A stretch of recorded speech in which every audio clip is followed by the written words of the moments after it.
ठीक है, अगर हमने साइक्लिक प्रोसेस पढ़ लिया था तो हमने 2-3 एग्जांपल किए थे, याद होगा। एक सर्कल वाला किया था, ठीक है।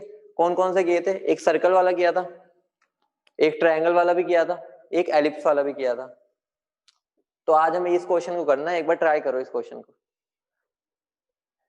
ठीक है, ये मुझे क्या गिवन है? ए बी सी, ठीक है, साइक्लिक प्रोसेस है, टेम्परेचर गिवन है, मुझे क्यू ए बी निकालना है और क्यू सी ए निकालना है। सिंपल सा क्वेश्चन है, क्या लगेगा सोच के देखो। देखो, जब भी साइक्लिक प्रोसेस आती है ना, साइक्लिक प्रोसेस, उसमें पहचाना करो कि ये मेरी कौन सी प्रोसेस हो रही है। मुझे बता दो, अगर मैं ए बी की बात कर रहा हूँ, ए बी मेरा कौन सा है? ये वाला। मुझे बता दो ए बी में मेरा क्या कांस्टेंट है? इन प्रोसेस ए बी मेरा कांस्टेंट क्या है, ये बता दो। क्या कांस्टेंट है? वॉल्यूम। बोलो, मतलब कि यहाँ पर मेरा वॉल्यूम कांस्टेंट है। अगर वॉल्यूम कांस्टेंट है तो मैं क्या बोल सकता हूँ? जो मेरी ए बी प्रोसेस है वो कैसी है? आइसोकोरिक। बोलो हाँ या ना। अगर वॉल्यूम कांस्टेंट है तो आइसोकोरिक होगी। बोलो, अगर आइसोकोरिक है, वॉल्यूम कांस्टेंट है, तो जो मेरा क्यू ए बी होगा वो किसके इक्वल होगा? डेल्टा यू के। बोलो हाँ या ना। Delta U A B. Obvious सी बात है, heat exchange at constant volume मेरे किसके इक्वल होता है? डेल्टा यू के। बोलो, तो यहां पर मुझे क्या करना है? N C V T two minus T one लगाना है, तुम्हारा क्वेश्चन हो जाएगा। बोलो क्लियर है? यहां पर 1 मोल गैस मान के चलना, ठीक है, 1 मोल गैस है, 1 मोल गैस की बात कर रहा हूं। और मान लो ये मेरी गैस है मोनोएटोमिक, मोनोएटोमिक गैस है। इसको सोल्व कर दो फटाफट, इसको सोल्व कर दो फटाफट। समझ गए कैसे होगा? क्यू ए बी, पहले सबसे पहले उस लाइन को पहचानो कि मेरी प्रोसेस कैसी है। हमने पहचान लिया आइसोकोरिक है। अब आइसोकोरिक पता चल गया तो भाई गली का बच्चा बच्चा क्या जानता है?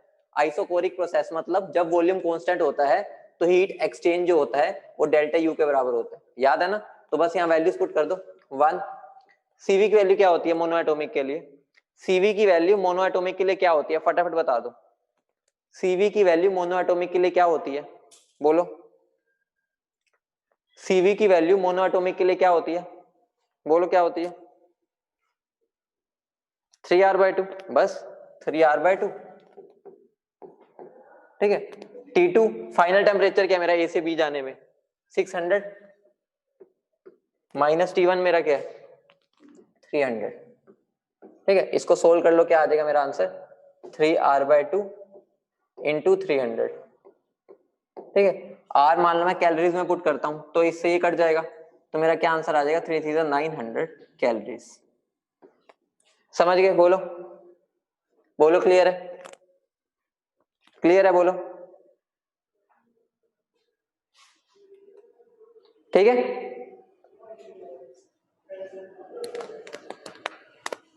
ओके, अब मुझे बता दो, अगर अब मुझे किसके बारे में बताना है? क्यूसीए।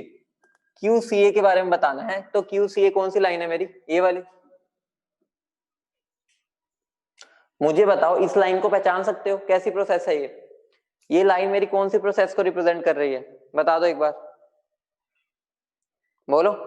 आइसोबारिक। तो बस हो गया क्वेश्चन। अगर ये मेरी लाइन कौन सी? सीए आइसोबारिक को रिप्रेजेंट कर रही है, तो आइसोबारिक में बता दो हीट एक्सचेंज किसके इक्वल होता है? आइसोबारिक में हीट एक्सचेंज किसके इक्वल लिख सकता हूं? बताओ। जो मेरा क्यूसीए होगा वो किसके इक्वल होगा? एंथैल्पी के। सबको पता है heat exchange at constant pressure किसके इक्वल होता है? एंथैल्पी के। तो यहाँ पर मेरा डेल्टा एच सी आ जाएगा। समझ गए? बस वैल्यू पुट कर दो, क्या? NCP T2 minus T1। All clear? जल्दी बोल दो। समझ गए कैसे करना है?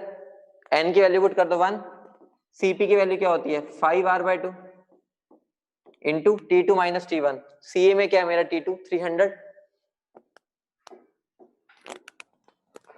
ठीक है, माइनस 450। ठीक है, इसको सोल्व कर लेना, तुम्हारा आंसर आ जाएगा। बोलो सबको क्लियर है? सबको क्लियर है? बोलो। करना है तो लो, मैंने काट दिया इसको, इससे कट गया ये 155 जा कितना हो गया? Minus 150 into 5 calories. सबको क्लियर है? बता दो। सबको क्लियर है? समझ गए? बोलो, समझ गए?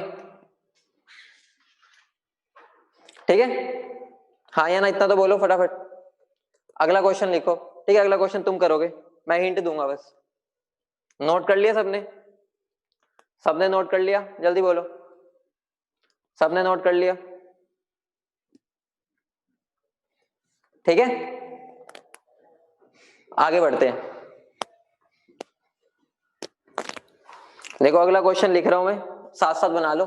ये मेरा P वर्सेस V का ग्राफ है, ठीक है। ये मेरा एरिया है, ये मेरा 3P नोट है, ये वाला पॉइंट, ठीक है। ये P नोट, ये मेरा V नोट है, और ये मेरा 2V नोट है। मुझे 1 मोल एटॉमिक गैस गिवन है, ठीक है। मुझे निकालना क्या है, QCA,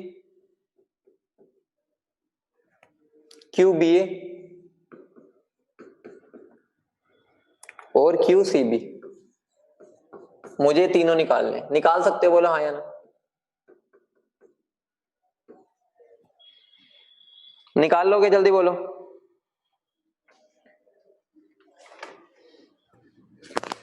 QCA, QAB and QBC,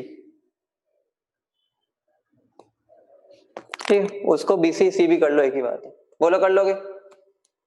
QCA, ठीक है। मैं कैसे चला, CA, फिर मैं जाऊंगा AB, इसको AB कर लेना, ज्यादा आसानी रहेगी, ठीक है।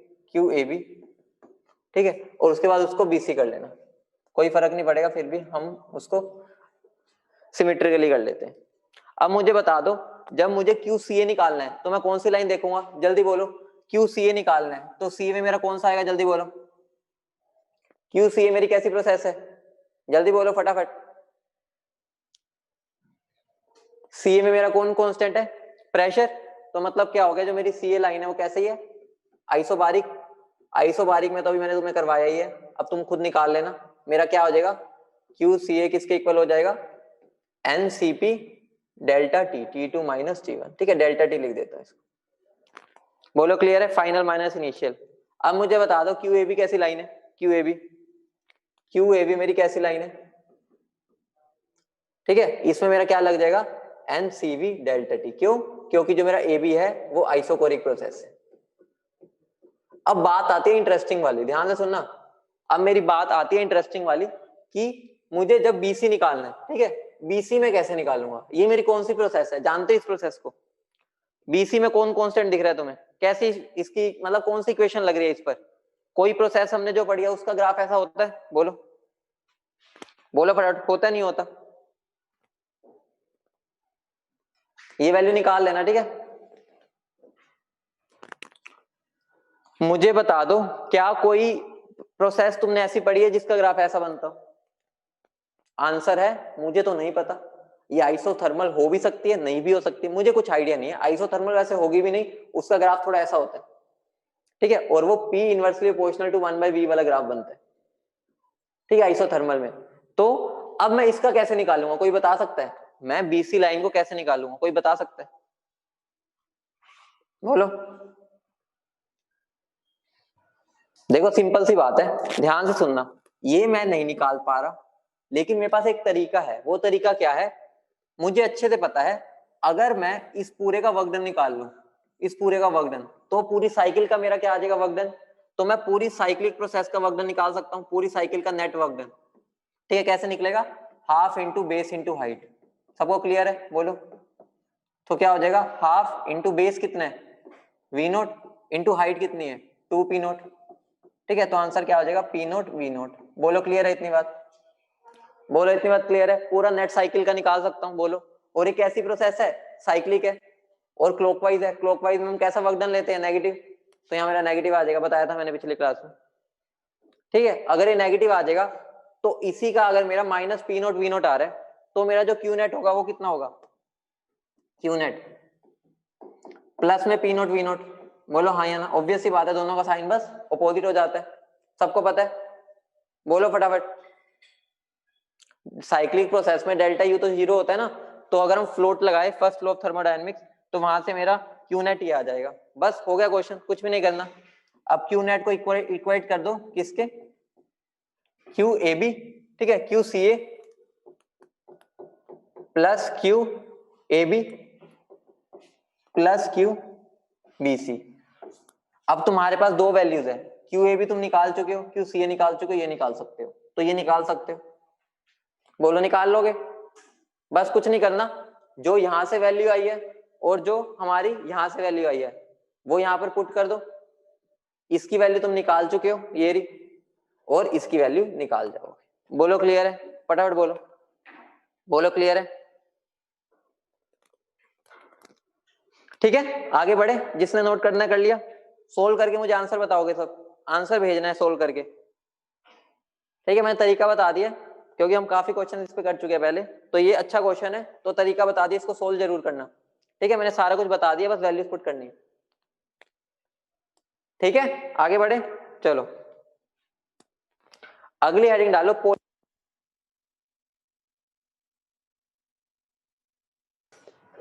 अब मेरी बात ध्यान से सुना सब, इधर देखो फटाफट। जब मेरा प्रेशर कांस्टेंट होता है तो मुझे ये बता दो मेरी प्रोसेस क्या होती है, जल्दी बोलना। अब जल्दी बताओ कैसी प्रोसेस होती है प्रेशर कांस्टेंट होने पे, जल्दी बोलो, बोलो भाई कैसी होती है, क्या नाम होता है उसका? आइसो बारिक, तो ये आइसो बारिक होगी। ठीक है, जब मेरा वॉल्यूम कांस्टेंट होता है तो कैसी होती है, जल्दी बोलो? आइसोकोरिक। ठीक है, जब मेरा पीवी कांस्टेंट होता है, पीवी कांस्टेंट, वो कैसी होती है? आइसोथर्मल।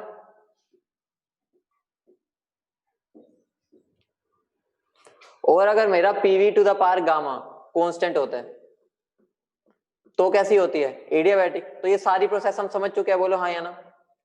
ये सारी प्रोसेस हम समझ चुके हैं, ये सारी प्रोसेस। ठीक है, समझ चुके हो ना, हमने कर लिया सारी प्रोसेस ये, बोलो हो गई है?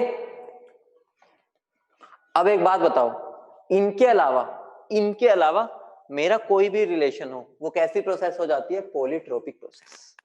मतलब क्या हो गया, मैं एक जनरल रिलेशन दे रहा हूं, PV to the power X, अगर मेरा कांस्टेंट हो गया वो मेरी प्रोसेस क्या हो जाएगी?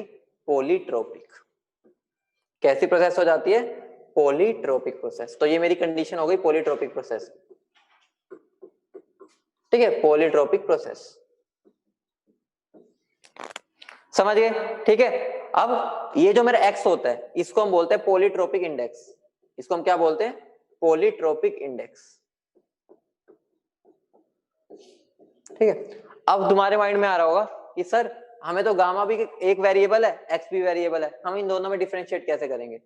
जिसके भी माइंड में आ रहा है वो याद करो, हमने गामा की वैल्यू सारी गैसेस के लिए निकाल चुके हैं, monoatomic, diatomic, linear, non linear, हमें पता है कि गामा की वैल्यू क्या क्या हो सकती है, तो हम इजीली कर सकते हैं। बोलो समझ गए? अभी क्वेश्चन देता हूं, वहां क्लियर हो जाएगा।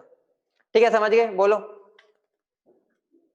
ठीक है, तो क्वेश्चन देखो, अगर मैं तुम्हें दे देता हूं, ठीक है, रब कर दो ये, जल्दी बोलो, रब कर दो। ठीक है, चलो रब क्या, नेक्स्ट स्लाइड कर देता हूं। देखो, अगर मैं तुम्हें क्वेश्चन दे दूं, मेरी इक्वेशन है, मान लो PV to the power P by V is equal to Q, मुझे बता दो कैसी प्रोसेस है। अगर मैं ये इक्वेशन दे रहा हूं, ये बता दो कैसी प्रोसेस है, आइसोथर्मल, एडियाबैटिक, कैसी? इसको मैं ऐसे लिख सकता हूं, बोलो PV to the power -1 is equal to K, ऐसे लिख सकता हूं, लिख सकता हूं। अब मुझे बताओ क्या ऐसी प्रोसेस होती है कोई जहां पर ये मेरा रिलेशन आता हो? अभी तक हमने ऐसी कोई प्रोसेस पढ़ी है जहां पर ये मेरा -1 आता हो? नहीं पढ़ी। ठीक है, तो ये मेरी कैसी प्रोसेस हो गई? पॉलीट्रोपिक। बोलो क्लियर है? बोलो क्लियर है? एक और एग्जांपल देखो, अगर मैं दे दूं t is equal to V square, ये बता दो मेरी कैसी प्रोसेस है? t is equal to V square वाली कैसी प्रोसेस है? अब तुम्हारे माइंड में आ रहा होगा सर हमें तो पी और वी के रिलेशन पता होते, टीवी कहां से ले आया आप घर से उठा के? तो तुम टी को पी में कन्वर्ट कर सकते हो, अच्छे से कर सकते हो। क्या करना, कुछ भी नहीं करना। ठीक है, टी की जगह मैं क्या लिख सकता हूं? PV by N R is equal to V square. तो मैं अगर इसको नीचे ले आऊं तो मेरा क्या बन जाएगा? PV by V square is equal to N R. ठीक है, और ये तो मेरा एन आर तो एक कॉन्स्टेंट टर्म ही होती है। ठीक है, तो मेरा क्या बन गया? इसको मैं और क्या लिख सकता हूँ, दिख रहा है ना? इसको मैं क्या लिख सकता हूँ? PV to the power -1 is equal to K. तो कैसी प्रोसेस हो गई है मेरी? कैसी प्रोसेस हो गई, बोलो? पॉलीट्रोपिक। एक और एग्जांपल मुझे बताओ, अगर मैं तुम्हें दे दूं पीवी टू द पावर 4/3, ठीक है, या दे दूं मैं पीवी टू द पावर 7/5 ले लो, ठीक है, 7/5 इज इक्वल टू कांस्टेंट, ठीक है, ऐसी प्रोसेस है, ये 7 है, 7 कैसी प्रोसेस है बोलो? ऐसा रिलेशन कहीं पे पढ़ा है? ऐसा रिलेशन कहीं पे पढ़ा है? एक बात बताओ, बस ये गामा वाला ही हमें देखना होता है। गामा की वैल्यू कभी तुमने देखी है? 7/5 होती है, किसके लिए होती है? अगर होती है तो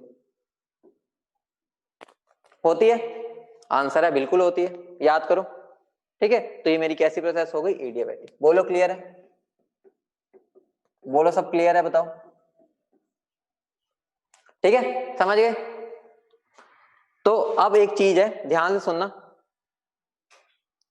अब मेरा एक वर्क डन का फॉर्मूला आता है, हमें उसको डिराइव नहीं करना, ठीक है, हमें उसे डिराइव नहीं करना, हमारा यूज इतना नहीं होगा, ठीक है, तो लेकिन हमें पता होना चाहिए work done in polytropic process.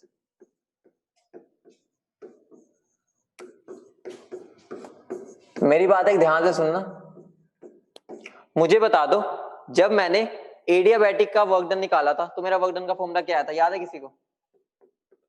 P2V2 minus P1V1 upon gamma -1। अगर याद है तो बता दो, ये मेरा एडियाबैटिक का था, बोलो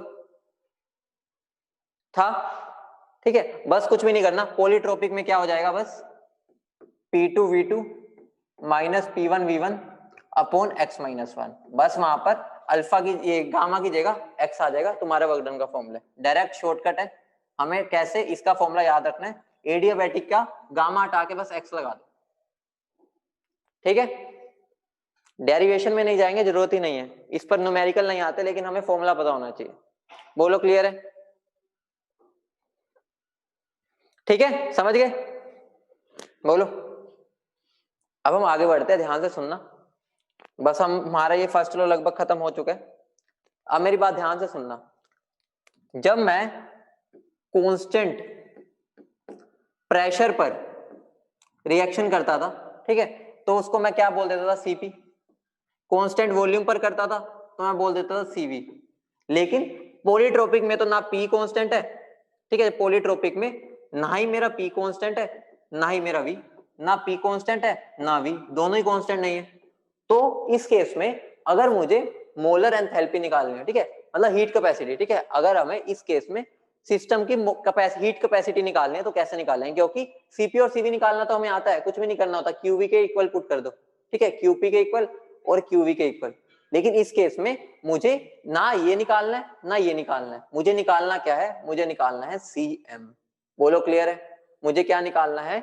सीएम, ठीक है। तो इस केस में मैं सीएम कैसे निकालूंगा? हेडिंग डालो, कैलकुलेशन ऑफ सीएम,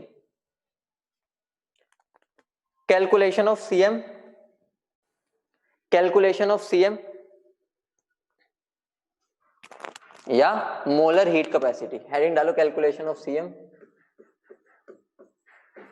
इस पर इतने क्वेश्चन नहीं आते, इसलिए मैं इसकी डेरिवेशन में नहीं जा रहा, मतलब मोलर हीट कैपेसिटी ये इतना इंपॉर्टेंट नहीं है, लेकिन हमें एक आधा न्यूमेरिकल करना है इस पे, मोलर हीट कैपेसिटी, तो हमें फॉर्मूला पता होना चाहिए बस, ठीक है। जो हमने अभी तक सारा किया है उनकी तो हर एक डिटेल में गए हैं, क्योंकि वो बहुत इंपॉर्टेंट था, इसका बस हमें फॉर्मूला पता होना चाहिए।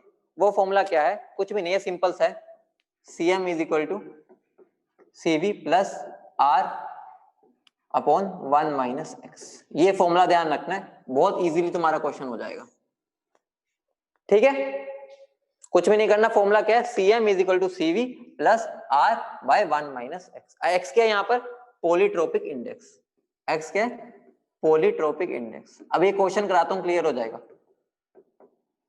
क्योंकि इसकी फॉर्मूले की डेरिवेशन में हमें जाने की जरूरत नहीं है, क्योंकि इस पर बेस्ड क्वेश्चन बहुत सिंपल आते हैं, हमें बस वैल्यू पुट करनी होती है। इसकी डेरिवेशन थोड़ी ट्रिकी हो जाती है, तो इसलिए तुम्हें करवाने की जरूरत नहीं है इस लेवल पर, लेकिन फॉर्मूला बहुत इजी है, तो हम इस पर एक आधा न्यूमेरिकल कर सकते हैं। समझ गए?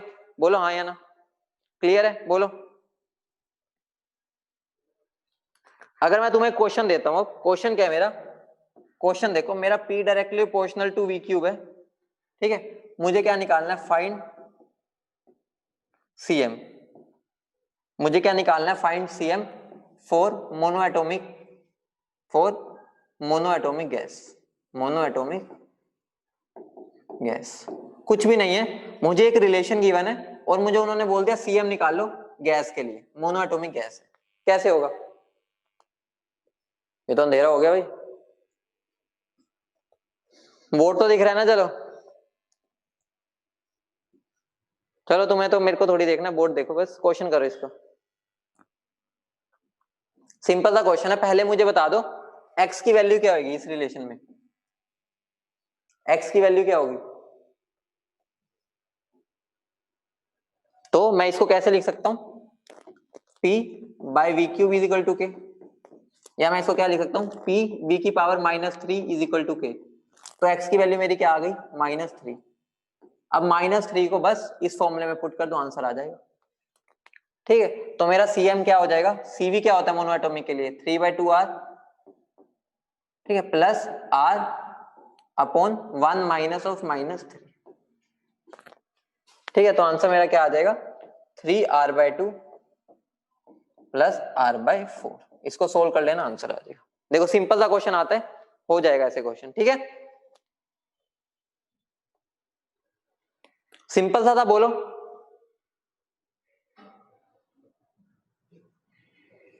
बेटा R तो हमारा गैस कांस्टेंट होता है ना, ये कैसे क्वेश्चन पूछ रहे हो? R हमारा गैस कांस्टेंट होता है, इतने पूरा थर्मो हो गया। अगर अब ऐसे पूछोगे क्वेश्चन तो भाई मैं तो यहीं पर बेहोश हो सकता हूँ। ठीक है, R मेरा गैस कांस्टेंट होता है जिसकी वैल्यू 8.314 होती है जूल पर केल्विन पर मोल। ठीक है, और जिसकी हम 1.98 कैलोरीज पर केल्विन पर मोल भी होती है, जो हम यूनिट यूज करें। एक 0.0821 लीटर ATM पर केल्विन पर मोल भी होती है। ठीक है, ये मेरी सारी वैल्यूज होती है, जोन से यूनिट चाहिए वो वाली उठा लो। ठीक है, अगला क्वेश्चन दो, बोलो।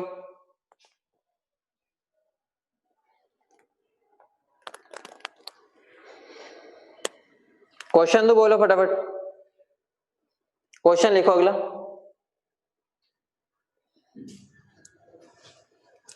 क्वेश्चन है मेरा जो टी स्क्वायर है वो के वी क्यूब के बराबर है। ठीक है, और गैस क्या है मेरी, मोनो एटॉमिक।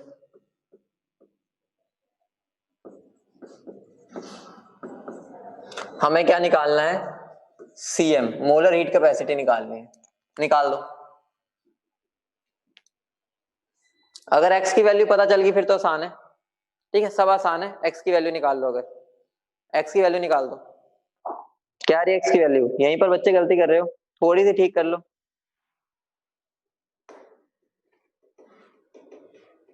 गलती है, गलती गलती कर रहे हो, x की वैल्यू निकालो, गलत बता रहे हो, थोड़ी ठीक करो। देखो मुझे रिलेशन किस में चाहिए होता है, P और V के बीच में, लेकिन ये है TV के बीच में। तो मुझे क्या करना पड़ेगा, T को किससे रिप्लेस करना पड़ेगा, V से। तो मैं क्या लिख सकता हूँ, PV बाय NR, ठीक है, का square is equal to KV cube. तो मेरा क्या बन जाएगा, P स्क्वायर, ठीक है, V square by V cube is equal to KNR। ये तो मेरा एक और कांस्टेंट आ गया, तो इसको भी मैं K लिख सकता हूँ। ठीक है, ये भी कांस्टेंट ही है, तो ये मेरा क्या बन गया, P square V to the power -1 is equal to K। अब मुझे बताओ क्या ये PV से मैच कर रहा है, PV की पावर x से? बिल्कुल नहीं कर रहा। मुझे क्या करना पड़ेगा, दोनों क्या लेना पड़ेगा, स्क्वायर रूट। तो मेरा क्या बन जाएगा, ये 1 V की पावर -1/2 के। अब मेरा जरूर मैच कर रहा है इससे, इस फॉर्म से। तो मेरे x की वैल्यू क्या आ गई, -1/2। बच्चे यहीं पर छोड़ देते हैं, उनको यहीं पर गलती हो जाती है, वो ये नहीं देखते कि P की वैल्यू 1 होनी चाहिए। समझ गए, बोलो। तो क्या वैल्यू आ गई, -12। अब वैल्यू पुट कर दो, बस कर सकते हो वैल्यू। तो CV क्या होता है इसका, 3R/2 plus R upon 1 minus of -12। तो ये मेरी किसकी वैल्यू आ जाएगी, CM की। क्लियर है, बोलो बोलो, क्लियर है, बोलो।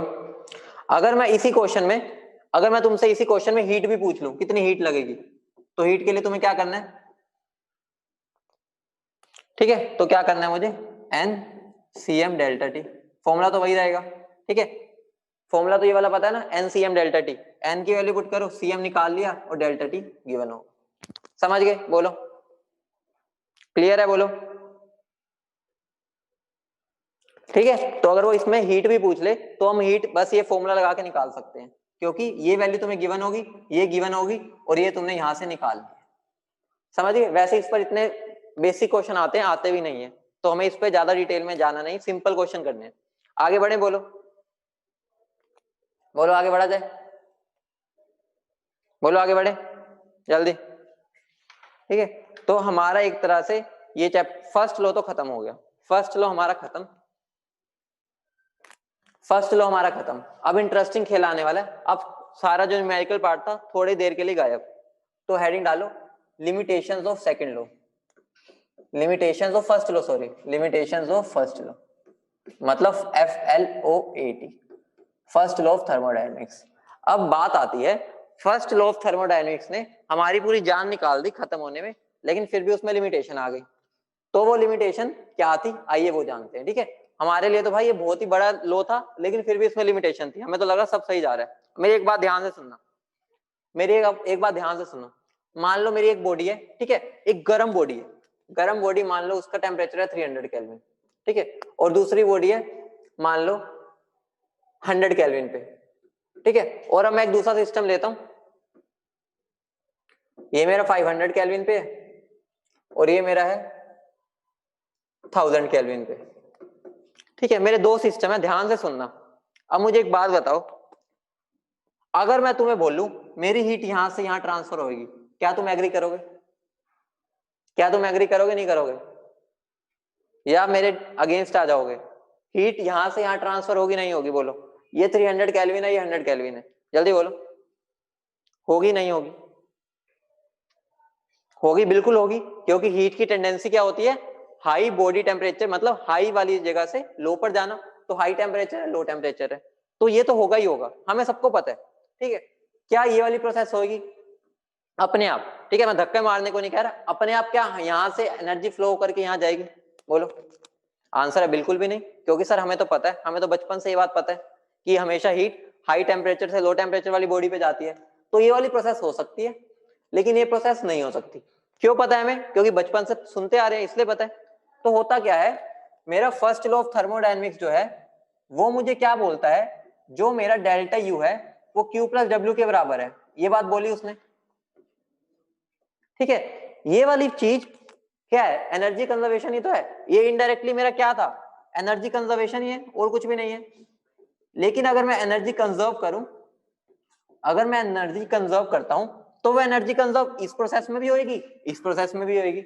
अगर मैं फर्स्ट लॉ ऑफ थर्मोडायनेमिक्स लगाऊं तो वो यहां भी वैलिड होगा, यहां पर भी। लेकिन हमें तो पता है ये प्रोसेस होती नहीं है।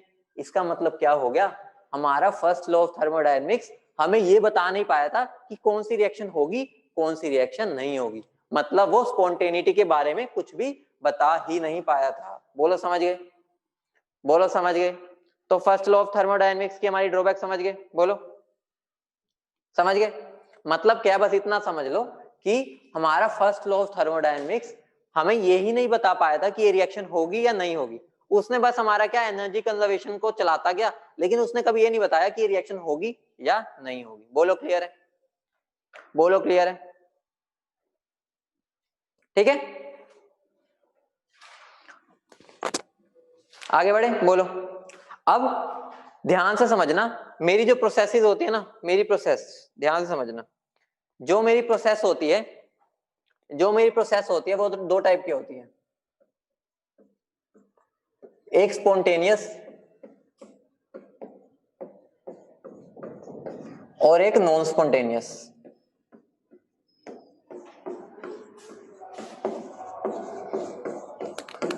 स्पॉन्टेनियस प्रोसेस कौन सी होती है, जो अपने आप हो जाए, मतलब क्या हो गया, जिसके लिए हमें कुछ करना ना पड़े।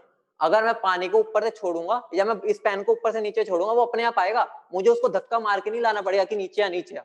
मतलब क्या हो गया, वो प्रोसेसेस जो अपने आप हो जाए बिना किसी एक्सटर्नल फोर्स के, वो कैसी प्रोसेस होती है, स्पॉन्टेनियस प्रोसेस।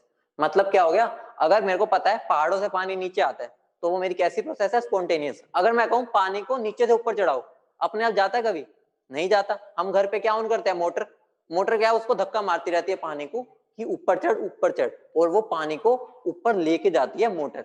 मतलब क्या हो गया, मतलब ये हो गया कि जो प्रोसेस अपने आप हो जाए या बस एक बार धक्का मारो फिर अपने आप होती रहे, उसको हम कैसे बोलते हैं, स्पॉन्टेनियस प्रोसेस। और नॉन स्पॉन्टेनियस क्या, जिसको जब तक धक्का मारते रहो होती रहेगी, अगर धक्का हटा दिया तो नहीं होगी। मतलब क्या हो गया, अब देखो ध्यान से सुनना मेरी बात। अगर मान लो मेरे पास, ठीक है, लकड़े का पड़ी है, ठीक है, लकड़े, ठीक है, हमें क्या सर्दी हो रही है, हाथ सेकने हैं, तो मैंने क्या किया, मैंने माचिस की तीली जलाई, ठीक है, माचिस की तीली जला के मैं इसके पास लेके गया, मैंने एक बार आग लगाई, मतलब एक बार हल्का सा धक्का दिया कि भाई एक बार स्टार्ट हो जा। जैसे मैंने माचिस की तीली यहाँ लगाई जला के, तो ये एकदम आग सारी क्या होती है, लकड़ी जलने लग जाती है। ऐसा तो नहीं है ना कि तुम वहां पर माचिस की तीली लेके बैठे रहते हो, एक बार जब हटाते हो बुझ जाए आग, ऐसा तो नहीं होता। मतलब क्या हो गया, इसको मैंने एक बार बस इनिशिएशन दिया और मेरी प्रोसेस चलती रही, फिर उसके बाद तो जब तक लकड़े खत्म नहीं होगी मेरी प्रोसेस नहीं रुकेगी। तो स्पॉन्टेनियस प्रोसेस क्या है, या तो बिल्कुल अपने आप हो जाए या हल्का सा धक्का मारूंगा और फिर उसके बाद अपने आप ही चलती जाए। बोलो समझ गए। नॉन स्पॉन्टेनियस मतलब क्या, जिसको हल्का सा धक्का दो, धक्का देते रहो, मतलब कॉन्टिन्यूस, जब तक मैं उसको धक्का मारता जाऊंगा वो होता जाएगा काम, जैसे धक्का रोक दूंगा रुक जाएगा। याद है ना, घर में मोटर जब हम बंद कर देते हैं पानी आना, पानी चढ़ना बंद हो जाता है टंकी में, याद है ना, तो वो नॉन स्पॉन्टेनियस प्रोसेस होती है। जब तक मोटर चलती है पानी ऊपर जाता है, मोटर बंद, पानी का जाना भी ऊपर बंद हो गया। बोलो समझ गए, बोलो। तो लिख लो स्पॉन्टेनियस प्रोसेस क्या होती है, स्पॉन्टेनियस प्रोसेस लिख लो, प्रोसेस प्रोसेस विच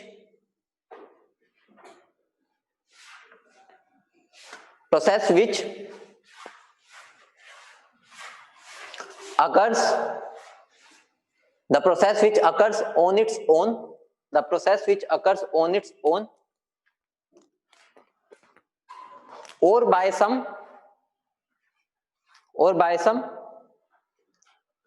इनिशिएशन, ठीक है, मतलब हल्का सा धक्का मारा उसके बाद होती जाएगी। जैसे ये एग्जांपल था, हल्की सी मैंने आग लगाई उसके बाद तो अपने आप जलती है।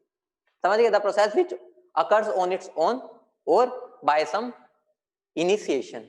और नॉन स्पॉन्टेनियस में लिख लो the process which do not occur, वो बस डू नॉट लगा दो उसके अंदर, the process which do not occurs on its own और आफ्टर प्रॉपर इनिशिएशन। बोलो समझ गए। एग्जाम्पल में लिख लेना, all natural processes are spontaneous. All natural process, जितनी भी दुनिया में हमारे यूनिवर्स में नेचुरल प्रोसेस हो रही है वो स्पॉन्टेनियस है। All natural processes are spontaneous.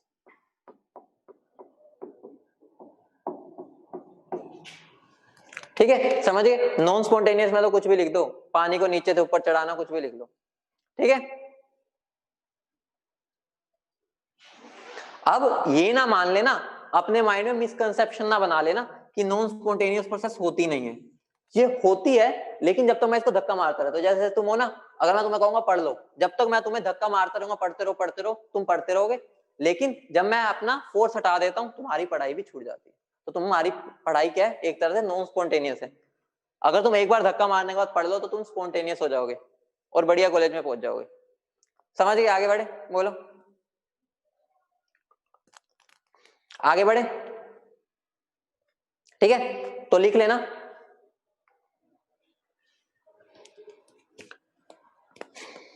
चलो आगे बढ़ते हैं। देखो अब हुआ क्या, साइंटिस्ट को हो गई दिक्कत। पता है साइंटिस्ट को क्या दिक्कत हो गई कि भाई फर्स्ट लॉ से तो मैं पता ही नहीं कर पा रहा रिएक्शन हो रही है नहीं हो रही, पता चले हम उस पर फर्स्ट लॉ लगाई जा रहे हैं और रिएक्शन ही नहीं होती, हम तो पागलपंती कर रहे हैं। तो उन्होंने कुछ क्राइटेरिया सोचने की कोशिश की जिसकी हेल्प से मैं बता सकूं रिएक्शन स्पॉन्टेनियस है या नॉन स्पॉन्टेनियस। तो उन्होंने ना बीच में सोचा कि मैं ना एंथैल्पी की हेल्प से पता करता हूँ। उन्होंने क्या सोचा, एंथैल्पी को यूज करके मैं पता करूंगा कि रिएक्शन स्पॉन्टेनियस है या नहीं। तो उन्होंने क्या चीज बोली, अगर मेरी रिएक्शन एक्सोथर्मिक है, एक्सोथर्मिक पता है ना जिसमें हीट रिलीज हो, एक्सोथर्मिक है, तो मेरी प्रोसेस कैसी होगी, स्पॉन्टेनियस। ये उन्होंने सोचा, ऐसा हम बोल सकते हैं क्या, नहीं। और अगर मेरी एंडोथर्मिक होगी तो मेरा प्रोसेस कैसी होगी, नॉन स्पॉन्टेनियस। मतलब क्या हो गया, साइंटिस्ट ने क्या सोचा कि हम डेल्टा एच की वैल्यू देख के पता करने की कोशिश करते हैं, क्योंकि ऑब्वियस सी बात है अगर कोई सिस्टम अपनी हीट को रिलीज कर रहा है मतलब कि वो अपनी एनर्जी कम कर रहा है, और अगर एनर्जी कम हो गई तो मैं क्या हो जाऊंगा, स्टेबल। तो इसका मतलब क्या होगा, जो भी मेरी प्रोसेस एक्सोथर्मिक होगी, ठीक है, एक्सोथर्मिक होगी वो मेरी प्रोसेस स्पॉन्टेनियस, लेकिन जो एंडोथर्मिक वो नॉन स्पॉन्टेनियस। लेकिन हुआ क्या, साइंटिस्ट ने बोल तो दिया ये बात, लेकिन ये इतने सारे यूज हो ही नहीं पाया, मतलब कि इसकी काफी सारी एक्सेप्शंस आ गई। मतलब कि एक्सेप्शन इसलिए आ रही थी क्योंकि ये सही क्राइटेरिया नहीं था, इतनी सारी एक्सेप्शंस आ गई। उनमें से एक एक्सेप्शन सिंपल सी मैं तुम्हें समझा देता हूँ। तुम बताओ, तुम मान लो तुम घर पे बैठे हो, ठीक है, घर पे बैठे हो, तुम्हारी माता ने कहा कि भाई जाके चाय बना ले, ठीक है, तुमने जाके क्या किया, केटल में पानी डाला और तुमने प्रोसेस के टाइम पर पानी गिर दिया, ठीक है, गिर गया पानी। तो भाई तुमने अब माता ने कहा कि भाई इस पे पोछा मार, तुमने कहा पोछा तो नहीं मारूंगा, ये थोड़ी देर में अपने आप ही सूख जाएगा, मम्मी को क्या पता चलेगा। तो तुम्हारा थोड़ी देर बाद पानी कहाँ उड़ गया, छूमंतर हो गया। अब एक बात बताओ, क्या तुमने यहाँ पोछा मारा था? नहीं मारा था। यहाँ पर मेरी कौन सी प्रोसेस हुई, इवेपोरेशन हुई या नहीं? कौन सी प्रोसेस हुई है, इवेपोरेशन। और तुम 9-10 में कितनी बार पढ़ चुके हो, इवेपोरेशन जो होती है वो मेरी एक तरह से एंडोथर्मिक प्रोसेस होती है। अगर एंडोथर्मिक प्रोसेस है तो ये अपने आप कैसे हो गई, मैंने तो कुछ भी नहीं किया, अपने आप सूख गई मेरी जो वहां पर पानी गिरा था। मतलब क्या हो गया, एक्सेप्शन में मेरा यही आ गया, इवेपोरेशन। इवेपोरेशन एंडोथर्मिक प्रोसेस है लेकिन ये तो स्पॉन्टेनियस है, तो यहाँ पर ये चीज फिट ही नहीं हो पाई, तो हमने एंथैल्पी से देखना छोड़ दिया। कई बार हम देख भी लेते हैं लेकिन इससे हमारा एग्जैक्ट रिजल्ट नहीं आता। बोलो समझ गए, बोलो समझ गए, समझ गए, बोलो। मतलब कि एंथैल्पी से हम पता नहीं कर पाए, ठीक है। हाँ नोट करना है, क्यों नहीं करना, नोट तो करना है भाई, नोट करना है, सब नोट करना है।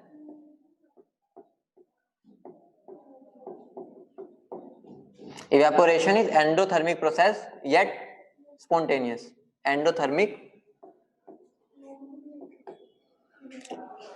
yet spontaneous, मतलब फिर भी spontaneous है। समझ गए, बोलो, क्लियर है, बोलो फटाफट बोलो, ठीक है। उसके बाद हमारा एक साइकिल आती है, कार्नोट साइकिल, ठीक है। पहले हीट इंजन आता है, ध्यान से सुनना। अगला जो देखो, मैं डेल्टा एच से तो पता ही नहीं कर पाया कि मेरी रिएक्शन स्पॉन्टेनियस हो गया नॉन स्पॉन्टेनियस, फर्स्ट लो तो वैसे नहीं बता पाया था। तो अब हमें एक चीज निकालनी थी जिसकी हेल्प से मैं बता पाऊं मेरी रिएक्शन स्पॉन्टेनियस होगी या नॉन स्पॉन्टेनियस। तो उसके लिए हमारा एक हीट इंजन होता है जिसके थ्रू हम निकालते हैं। हीट इंजन हमें डिटेल में नहीं पढ़ना, वो डायरेक्टली हमारे सिलेबस में नहीं है, लेकिन वो साइक्लिक प्रोसेस का एग्जाम्पल है, इसलिए हमें करना पड़ता है। तो हेडिंग डालो हीट इंजन,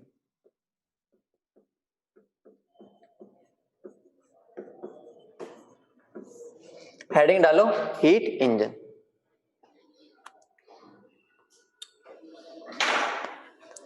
ठीक है, होता क्या है इसके अंदर, ध्यान से सुनना, मेरी एक बात ध्यान से सुनो। मान लो मेरा एक इंजन है, ठीक है, एक इंजन है, एक इंजन है। तो तुम मुझे एक बात बताओ, जो हम अपनी बाइक वगैरह चलाते हैं उनमें क्या होता है, इनडायरेक्टली मैं पेट्रोल डालता हूँ, पेट्रोल से हीट निकलती है, हीट से मेरी बाइक वगैरह चलती है क्योंकि उसको हम वर्क में कन्वर्ट करते हैं।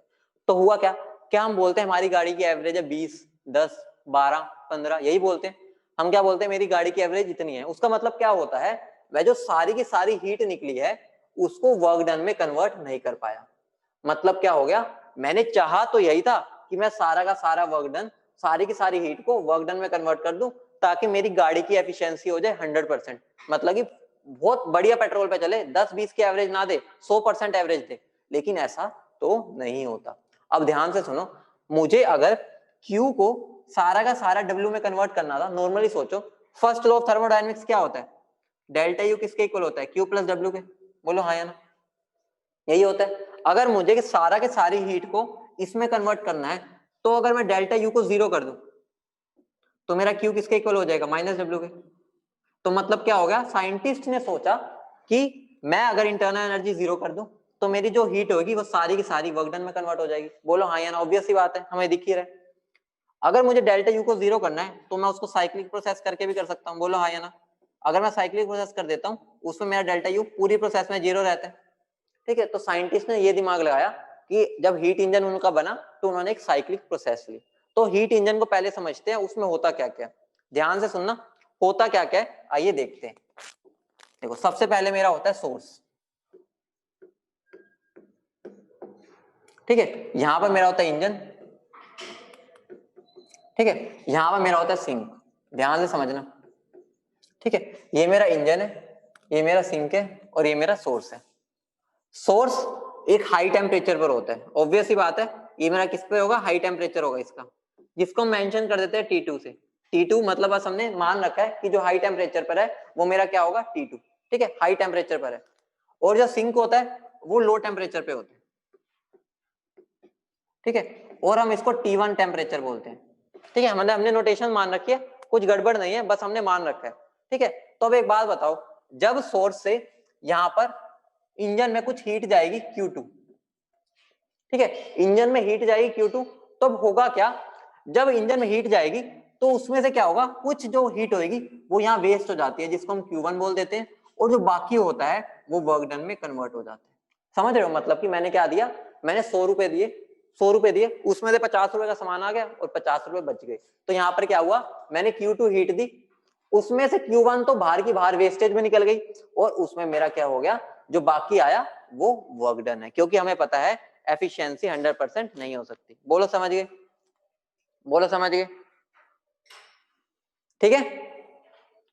अब मुझे एक बात बताओ, अगर मुझे एफिशिएंसी निकालनी है किसी की, एफिशिएंसी कैसे निकालूंगा, एफिशिएंसी का मतलब क्या होता है, मैं टोटल में से कितना आउटपुट दे पाया, ऑब्वियस सी बात है, मैंने कितना इनपुट दिया उसमें से मुझे कितना आउटपुट मिला, वही क्या होता है, एफिशिएंसी।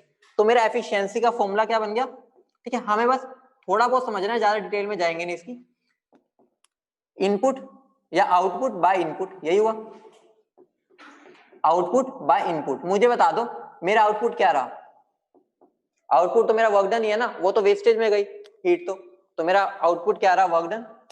इनपुट क्या रहा मेरा, इनपुट, इनपुट क्या मेरा, इनपुट क्या मेरा Q2, तो मेरा एफिशिएंसी का फॉर्मूला क्या बन गया, वर्क डन बाय Q2, और एफिशिएंसी को हम ईटा सिंबल से दिखाते हैं, तो ध्यान रखना ईटा का फॉर्मूला क्या बन गया, वर्क डन बाय Q2।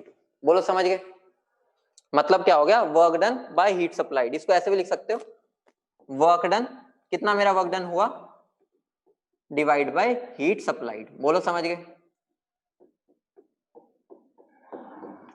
ठीक है, मैंने कितनी हीट सप्लाई की, बोलो क्लियर है, बोलो फटाफट क्लियर है,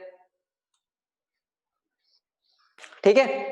अब देखो ये जो मेरा हीट इंजन है ना, हीट इंजन वो वर्क किस पर करता है, उसका एक बेसिस है, एक प्रिंसिपल है, किसी प्रिंसिपल और बेस जो होता है ना वो, तो उसका जो प्रिंसिपल है उसका नाम क्या है, कार्नोट साइकिल। मतलब कि जो हम ये हीट इंजन बनाते हैं वो कार्नोट साइकिल के प्रिंसिपल पर बेस्ड होता है। तो ये बात सबने लिख लिया, जल्दी बता दो, ये बात सबने लिख लिया ना, ठीक है। एक बात ध्यान रखना, सोर्स की हाई हीट कैपेसिटी होनी चाहिए, हाई हीट कैपेसिटी, मतलब क्या हो गया, ऐसा ना हो कि मैं उससे 10 रुपए लूं, उसके बाद वो बेचारा क्या हो जाए, कंगाल हो जाए, मैं उससे और हीट ही ना ले पाऊं, मतलब क्या हो गया, उसके पास ढेर सारी हीट की कैपेसिटी होनी चाहिए, ताकि जब वो दे उस पर कोई कमी ना रहे। जैसे मान लो मैं करोड़पति हूं, अगर मैं 10-10 रुपए देता जाऊंगा मुझे फर्क नहीं पड़ेगा, और जो लेने वाला है वो भी ऐसा होना चाहिए, पता चले उसका 2 रोटी में पेट भर गया, तो मतलब क्या हो गया, सिंक भी मेरा हाई हीट कैपेसिटी का होना चाहिए।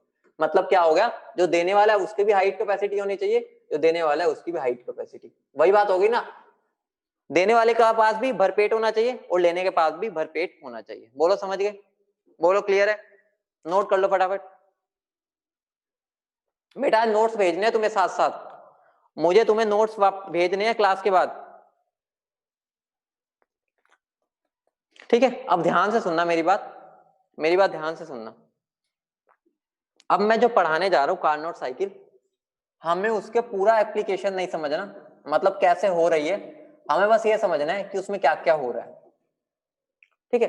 कार्नोट साइकिल जब हम करते हैं तो हम उसमें क्या करते हैं, इनडायरेक्टली साइक्लिक प्रोसेस लेते हैं। साइक्लिक प्रोसेस तुम्हें पता ना क्यों लेते हैं, अगर मैं डेल्टा यू 0 हो जाएगा, ठीक है, तो मेरा क्यू किसके इक्वल हो जाएगा, -W। बोलो क्लियर है, बोलो क्लियर है। अब मान लो मैं इस पॉइंट से स्टार्ट हुआ, इस पॉइंट से, ठीक है, मान लो इस पॉइंट से स्टार्ट हुआ, मान लो मेरा टेम्परेचर है T2, ठीक है, प्रेशर है P1 और वॉल्यूम है V1, ठीक है, क्योंकि T1 हमने इसलिए ले लिया क्योंकि हमारा जो सोर्स होता है वो T2 पे होता है, सॉरी, ठीक है, तो क्या हो जाएगा T2 V1 और P1, बोलो हाँ या ना, यही होगा, ठीक है। अब मुझे बता दो, अगर मैं एडियाबैटिक वो आइसोथर्मल एक्सपेंशन करूंगा तो मैं कुछ यहां पहुंचूंगा, जब मैं एडिया आइसोथर्मल एक्सपेंशन करता हूं तो मैं यहां पहुंचूंगा, आइसोथर्मल एक्सपेंशन में मेरा क्या होगा, T2 तो वही रहेगा, ठीक है, T2 क्या रहेगा, वही रहेगा, प्रेशर भी चेंज हो जाएगा और वॉल्यूम भी चेंज हो जाएगा। ठीक है, समझ रहे हो? मैंने क्या किया, आइसोथर्मल एक्सपेंशन किया, सबसे पहला स्टेप। ठीक है, मान लो इसको मैंने नाम दे दिया ए, इसको नाम दिया बी। ठीक है, ये मेरा कैसा हो गया, आइसोथर्मल एक्सपेंशन। तो मैं यहाँ पर एरो ऐसे डाल दूं। अब मैंने क्या किया, अब मुझे बताओ, अगर आइसोथर्मल एक्सपेंशन है, एक्सपेंशन में क्या होता है, बाहर से हीट एब्जॉर्ब होती है, हमने पढ़ रखा है, बाहर से क्या होता है, हीट एब्जॉर्ब होती है। तो यहाँ पर जो हीट एब्जॉर्ब होगी वो कौन सी हो जाएगी, Q2। ऑब्वियस सी बात है, हमने बाहर से यही तो लिए। समझ रहे हो? बस तुम्हें ये प्रोसेस समझनी है कि चारों स्टेप्स कौन कौन से हो रहे हैं, नाम याद रखना है बस। तो यहाँ पर हीट एब्जॉर्ब होगी, क्यों, क्योंकि आइसोथर्मल एक्सपेंशन में हीट एब्जॉर्ब होती है, मैंने तुम्हें बता रखा है। ठीक है, अब मैंने यहां से क्या किया, यहां से मैं एडियाबैटिक एक्सपेंशन किया। अगर एडियाबैटिक एक्सपेंशन किया तो मेरा क्या होगा, टेम्परेचर बदल जाएगा। ठीक है, टेम्परेचर बदल जाएगा, प्रेशर तो बदलेगा ही बदलेगा और वॉल्यूम भी बदल जाएगा। ठीक है, अब मैंने क्या किया, आइसोथर्मल कंप्रेशन किया, तो मैं इस पॉइंट पर पहुंचा। ठीक है, जब मैंने आइसोथर्मल कंप्रेशन किया, मैं इस पॉइंट पर पहुंचा, तो मेरा क्या होगा, T1 तो वही रहेगा, ये क्या होगा P4, ये हो गया V4। अब मैं वापिस से यहां पहुंच गया। ठीक है, किस प्रोसेस से, मैं यहां पर प्रोसेस किया एडियाबैटिक कंप्रेशन। अभी सब लिखवा दूंगा, टेंशन ना लो। तो मेरा क्या हो गया, ये A पॉइंट हो गया, ये B हो गया, ये मेरा C हो गया और ये मेरा D हो गया। अब एक बात बताओ, जब अगर मेरा AB प्रोसेस, लिख लो, तुम्हें यही बात याद रखनी है, जो मेरी AB प्रोसेस है वो क्या है, आइसोथर्मल एक्सपेंशन। BC क्या है, एडियाबैटिक एक्सपेंशन। यही बातें तुम्हें याद रखनी है जो लिखवा रहा हूं। CD क्या है, आइसोथर्मल कंप्रेशन। और DA क्या है मेरा, एडियाबैटिक कंप्रेशन। ठीक है, ये चारों बातें याद रखनी है कि ये मेरी कौन कौन से स्टेप्स होते हैं। बोलो क्लियर है, बोलो क्लियर है। अब एक बात बताओ, जब मैं C से D पर आया तो यहाँ पर मेरा आइसोथर्मल कंप्रेशन हुआ, तो कंप्रेशन में मेरी क्या होती है, हीट रिलीज। तो मेरी हीट रिलीज होती है, वो क्या होती है, Q1। अभी हमने लिखा था सिंक पे निकलती है। ठीक है, सॉरी, A B, ये मेरा C है और ये मेरा D है। ठीक है, ये मेरा CD हो गया, ये मेरा D हो गया। समझ गए, बोलो क्लियर है। ठीक है, बस तुम्हें ये प्रोसेसेस ध्यान होनी चाहिए कि यहाँ पर हीट एब्जॉर्ब हुई, यहाँ रिलीज हुई, तो ये मेरी एक पूरी तरह से एक साइकिल बन गई है। ठीक है, कौन कौन से स्टेप्स हुए वो तुम्हें ध्यान रखने हैं। ठीक है, ज्यादा डिटेल में नहीं जाना। अब देखो, फाइनली इनडायरेक्टली मैंने हीट इंजन से क्या निकालनी है, एफिशिएंसी निकालनी है ना। हीट इंजन से मुझे क्या निकालनी है, एफिशिएंसी और वर्क डन निकालना है। बोलो हाँ या ना। हीट इंजन से मुझे एफिशिएंसी और वर्क डन निकालना है। ठीक है, तो जो मेरा नेट वर्क डन होता है, ठीक है, लिख लेना, डायरेक्ट लिखेंगे हम। जो मेरा नेट वर्क डन आता है ना, वो मेरा Q1 प्लस Q2 के बराबर आता है। जो मेरा नेट वर्क डन है वो Q1 प्लस Q2 के बराबर होता है। ठीक है, डायरेक्ट लिख लेना, पूछेगा नहीं, लेकिन मैंने फिर भी तुम्हें लिखवा दिया। डेरिवेशन में नहीं जा रहा क्योंकि तुम्हारे डायरेक्ट सिलेबस में है ही नहीं कार्नोट साइकिल, लेकिन ये साइक्लिक प्रोसेस का एग्जांपल है, इसलिए यहाँ करना पड़ता है। क्लियर है, बोलो। ठीक है, तो मेरा जो नेट वर्क डन है वो मेरा क्या है, Q1 प्लस Q2। क्लियर है, बोलो। ठीक है, जो मेरी गैस वर्क डन करती है वो Q1 प्लस Q2 है। ठीक है, और जो मेरा नेट वर्क डन होता है वो एक्सपेंशन का होता है, उसकी डिटेल में नहीं जाते, छोड़ो। इतना लिख लिया सबने, बताओ, इतना सबने लिख लिया, इतना लिख लिया।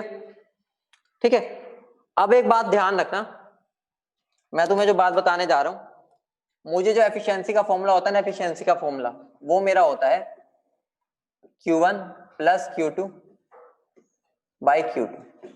ये मेरा एफिशिएंसी का फॉर्मूला होता है, याद रखो।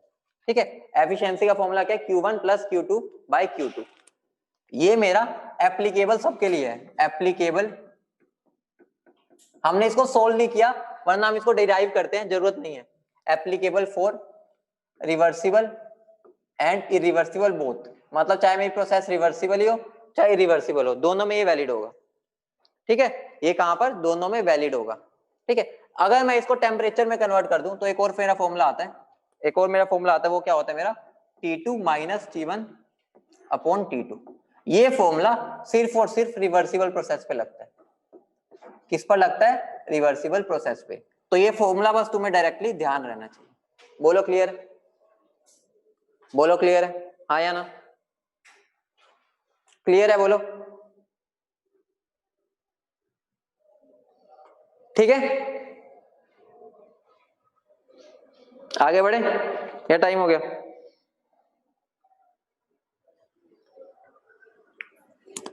एक क्वेश्चन करवा देता हूं, उससे तुम्हें क्लियर हो जाएगा। एक क्वेश्चन लिखो, क्वेश्चन लिखो ताकि तुम्हारा a heat engine, a heat engine, time हो गया क्या?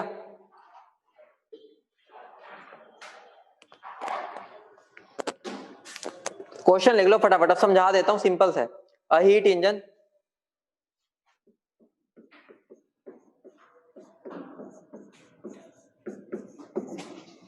Operating eight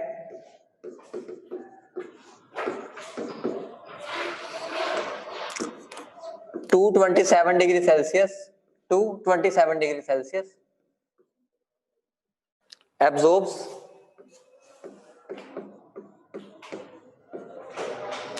2 kilo calories heat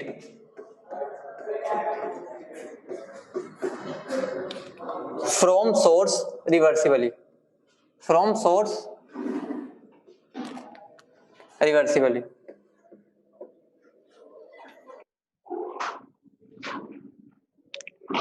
per cycle, calculate amount of work done in 5 cycle, calculate amount of work done in 5 cycles, 5 cycle में मैंने कितना वर्क डन किया होगा। बहुत simple question है, एक बार सोच के देखो, 1 मिनट का क्वेश्चन है, 1 मिनट का क्वेश्चन है। मुझे बता दो एफिशिएंसी का फॉर्मूला क्या होता है? T2 minus T1 by T2, बोलो हाँ या ना, यही होता है, बोलो यही होता है नहीं होता? अभी मैं तुम्हें बताया था, ये तो दोनों पे लग जाता है, रिवर्सिबल पे भी इरिवर्सिबल पे भी, ठीक है। और मेरे वर्क डन का फॉर्मूला क्या होता है? W/Q2, एफिशिएंसी का एक और फॉर्मूला होता है ये, ठीक है। और ध्यान रखो ये work done by the system है तो नेगेटिव होगा, ये work done by the system है, ऑब्वियस सी बात है, तो क्या होगा? नेगेटिव होगा। तो बस यहाँ पर वैल्यूज पुट कर दो, T2 की पता है, T1 की पता है, T2 की ये भी पता है और ये भी पता है, तो वहां से वर्क डन आ जाएगा। बोलो क्लियर है? ठीक है, तो बस ये नेगेटिव साइन ये बता रहा है कि मेरा work done by the system है। इस नेगेटिव साइन का कोई सिग्निफिकेंस नहीं है, बस यही सिग्निफिकेंस है, work done by the system है इसलिए नेगेटिव है, ठीक है। तो यहां से जो तुम्हारा वर्क डन आएगा वो क्या आएगा? पर साइकिल आएगा, लेकिन मुझे 5 के लिए निकालना है, तो मुझे क्या करना पड़ेगा? इसको 5 से मल्टीप्लाई करना पड़ेगा और तुम्हारा आंसर आ जाएगा। समझ गए? रट्टा बड़ा है, ठीक है। तो तुम्हारे साथी बोल रहे 4 आएगा, उन्होंने याद कर लिया, ठीक है। तो बाकी हमारा एक तरह से सेकंड लॉ अगली क्लास में खत्म कर देंगे।